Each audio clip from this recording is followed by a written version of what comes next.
ओम नमः शिवाय। ओम नमः शिवाय। आज हम शुरू करते हैं अध्याय 12वां, जो कि मोक्षदायक पुण्य क्षेत्रों का वर्णन। तो अगर आप शिव भक्ति से जुड़े ऐसे और रहस्य जानना चाहते हैं तो कृपया करके इस वीडियो को पूरा देखें, लाइक करें, शेयर करें और चैनल को सब्सक्राइब ज़रूर करें। हर सब्सक्राइबर हमारे लिए एक नया शिव भक्त है। तो चलिए शुरू करते हैं अध्याय 12वां, मोक्षदायक पुण्य क्षेत्रों का वर्णन। क्या आपको मोक्ष की कामना है? जानिए वो स्रोत जो जन्मों के पापों को हर सकते हैं और मोक्ष का द्वार खोलते हैं। धर्म, भक्ति और ज्ञान के पथ पर चलने वालों के लिए आज का यह अध्याय अनमोल है। हम जानेंगे उन पुण्यदायक स्रोतों का रहस्य जिनका पाठ जीवन को मोक्ष की ओर ले जाता है। तो चलिए जानते हैं। मोक्षदायक पुण्य क्षेत्रों का वर्णन। सूत जी बोले, हे विद्वान और बुद्धिमान महर्षियों, मैं मोक्ष देने वाले शिव क्षेत्रों का वर्णन कर रहा हूँ। पर्वत, वन और काननों सहित इस पृथ्वी का विस्तार 50 करोड़ योजन है। भगवान शिव की इच्छा से पृथ्वी ने सभी को धारण किया है और भगवान शिव ने भूतल पर विभिन्न स्थानों पर वहाँ के प्राणियों को मोक्ष देने के लिए शिव क्षेत्रों का निर्माण किया है। कुछ क्षेत्रों को देवताओं और ऋषियों ने अपना निवास स्थान बनाया है, इसलिए उसमें तीर्थत्व प्रकट हो गया है।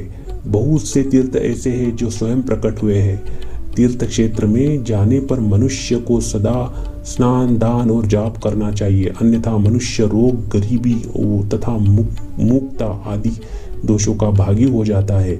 जो मनुष्य अपने देश में मृत्यु को प्राप्त होता है वह इस पुण्य के फल से दोबारा मनुष्य योनि प्राप्त करता है, परंतु पापी मनुष्य दुर्गति को ही प्राप्त करता है। हे ब्राह्मणों, पुण्य क्षेत्र में किया गया पाप कर्म अधिक दृढ़ हो जाता है। अंततः पुण्य क्षेत्र में निवास करते समय पाप कर्म करने से बचना चाहिए।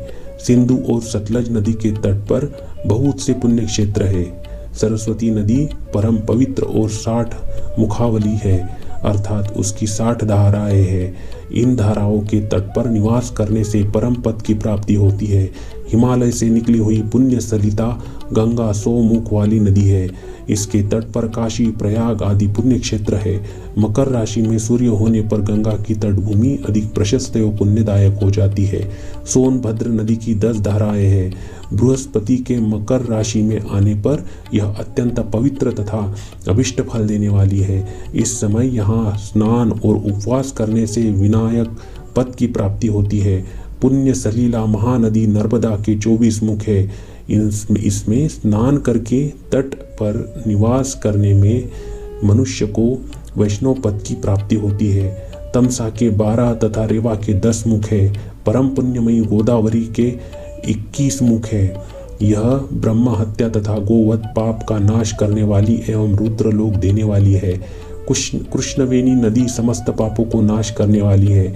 इसके 18 मुख है तथा यह विष्णु लोक प्रदान करने वाली है। तुंगभद्रा के 10 मुख है, ब्रह्म लोक देने वाली है।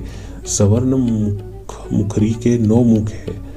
ब्रह्मलोक से लौटे जीव इस नदी के तट पर जन्म लेते हैं। और सरस्वती नदी, पंपा सरोवर, कन्याकुमारी, अंतरीप तथा शुभकारक श्वेत नदी सभी पुण्य क्षेत्र है। इसके तट पर निवास करने से इंद्रलोक की प्राप्ति होती है। महानदी कावेरी परम पुण्यमयी है। इसके 27 मुख है। यह संपूर्ण अभिष्ट वस्तुओं को देने वाली है। इसके तट पर ब्रह्मा विष्णु का पद देने वाले हैं। कावेरी के जो तट शैव क्षेत्र से अंतर्गत है वे अभिष्ट फल तथा शिवलोक प्रदान करने वाले हैं। नैमिषारण्य तथा बद्रिकाश्रम में सूर्य और बृहस्पति के मेष राशि में आने पर स्नान और पूजन करने से ब्रह्मलोक की प्राप्ति होती है। सिंह और कर्क राशि में सूर्य की संक्रांति होने पर सिंधु नदी में किया गया स्नान, केदार तीर्थ के जल का पान एवं स्नान ज्ञानदायक माना जाता है। बृहस्पति के सिंह राशि में स्थित होने पर भाद्र मास में गोदावरी के जल में स्नान करने से शिवलोक की प्राप्ति होती है। ऐसा स्वयं भगवान शिव ने कहा था। सूर्य और बृहस्पति के कन्या राशि में स्थित होने पर यमुना और सोनभद्र में स्नान से धर्मराज और गणेश लोक में महान भोग की प्राप्ति होती है। ऐसी महर्षियों की मान्यता है। सूर्य और बृहस्पति के तुला राशि में होने पर कावेरी नदी में स्नान करने से भगवान विष्णु के वचन की महिमा से अभिष्ट फल की प्राप्ति होती है। मार्गशीर्ष माह में सूर्य और बृहस्पति के वृश्चिक राशि में आने पर नर्मदा नदी में स्नान करने से विष्णु पद की प्राप्ति होती है। सूर्य और बृहस्पति के धनु राशि में होने पर सुवर्णमुखी नदी में किया गया स्नान शिवलोक प्रदान करने वाला है। मकर राशि में सूर्य और बृहस्पति के माघ में होने पर गंगा जी के में किया गया स्नान शिवलोक प्रदान करने वाला होता है। शिवलोक के पश्चात ब्रह्मा और विष्णु के स्थानों में सुख भोग कर अंत में मनुष्य को ज्ञान की प्राप्ति होती है।